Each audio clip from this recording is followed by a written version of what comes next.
Hey guys, it's Jeff Quintin and here in Ocean City, New Jersey with Prudential Fox & Roach Realtors. Welcome back to my blog.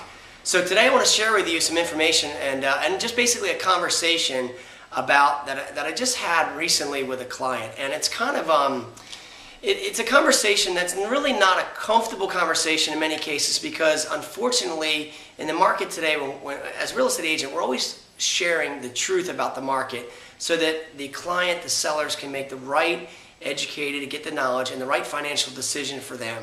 And so many times we have to present the truth of facts regarding the market, what's going on, and it's not comfortable because people today, as we know, we're very sensitive. They are losing money, they're losing equity in their homes, but yet we also know that, hey, if we tell them the truth, they can make the right financial decision to either protect them in the future. So here's basically what's happened in this conversation. This seller has had this property, I guess it's been about 6 years or so, bought it in the peak of the market, 2005, paid a really big number for it. I think she paid over $850,000 for it, maybe $875,000. Today, the property value, in my opinion, has really scaled way back down.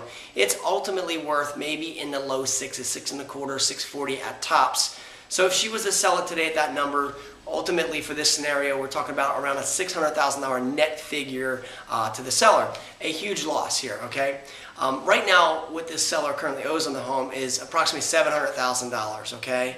So right now, what we're talking about is, do we hold the property right now, wait the market out, hope, pray that it's going to upswing again at some time in the future to get her equity back up so she can get out of the property to break even, all right? And hold it and continue to rent the property year after year and get the income out of it to help carry the property. So the scenario was, do we hold and wait, or do we just completely sell and get out now? But yet right now, in this scenario, she didn't want to really ruin her credit or have a ding on her credit regarding getting the property sold as a short sale. And that's been the balance right now with a lot of people in this market. What do? Do I wait it out? Do I not wait it out? Do I just go ahead and sell it out and get rid of the debt? But then also understand that doing a short sale, I can certainly provide a hardship. However, currently right now it's going to affect your credit. So there's a big balance here. So here's some of the notes in the call that I wrote down today. Right now we talked about that the property realistically today is worth in the 6.25, 640 range tops. So that if it's sold, she's going to end up walking away at 600 today. The problem is that she owes $700,000 on it. So in a typical conversation, she wants to list the property higher, somewhere at 750. So if it sells at 750 after commissions and so forth, she's going to net herself out even. The reality is today that 750 number is just way too much, unfortunately, in the market right now. So here's what we do know regarding this conversation. We know that she owes $700, and right now, based upon her interest rate of about a 6% 30-year fixed loan, this seller right now has about $4,200 in principal interest being paid each month, another $500 in taxes, an additional $200 a month in insurances. So roughly right now, $4,900 a month being spent per month. So right now we understand that out of the right pocket every year, we're going to be writing a check for $58,800. Call it $60,000. Now, each summer right now, this property rents for approximately $40,000 gross income. So after the $40,000 comes in, minus the commissions, minus all the utilities and so forth, all the little knickknacks in there, she's going to end up netting out of the property around $30,000 total. So we're looking at just about a $28,800 negative cash flow per year that's carried on this property. So the question is, okay, we understand that's going to be a continued amount being paid out, continued amount that's coming in with rents. We still have a negative cash flow of about $30,000 a year.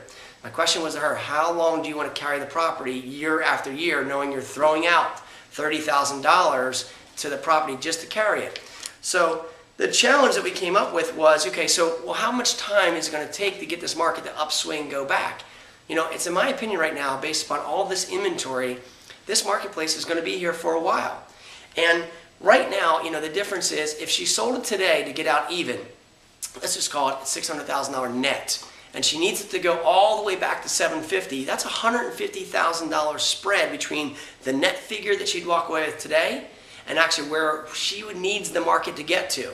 $150,000. Well, the upswing between the net and the getting it to where it needs to get to, $150,000 on 600 is a 25% appreciation upswing is what has to occur. So guys, In this market today, in a normal market, a normal appreciating market, we might experience 3% a year, which is normal, maybe 5%.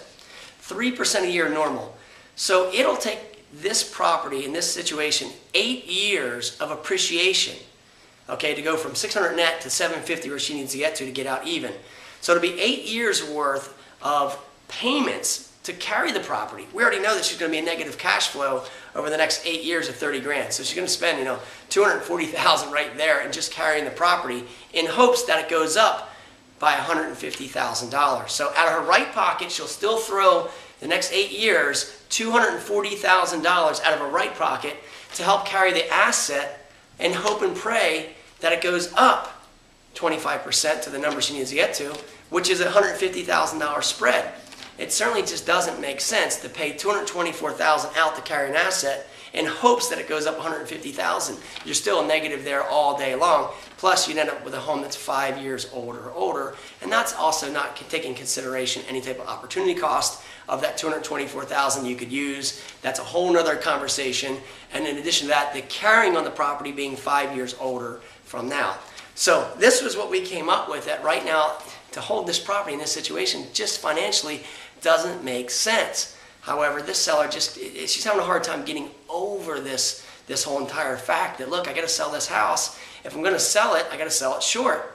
I got to go to the lender and have them accept less than what's owed, and that's just what the reality is of the market. So guys, if you're in this situation, call me. I'll share with you in your specific situation and see if it makes sense to hold the property or sell it now.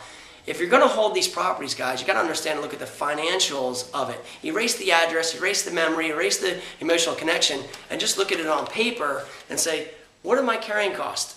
Okay, what am I actually going to negatively carry this property for year after year? How long will it take it to come back up to carry that, if it even makes sense, okay? So this is a very important block today. Understand what we should do. Call me. I'll share with you the situation, tell you the truth, which way to go. If you're going to hold the property today in this market and you've paid in the height of the market, you got to understand, you got to buckle your seatbelt, ride this market to the bottom, hang out, and wait for it to come back. Ultimately, hey, that might be at least a 7-10 year type of window, but I can tell you it's not happening right now within the next 12, 18, 24, 36 months that a lot of people hope and pray that it's going to change at any time very soon. There's still a lot of inventory that we're working with.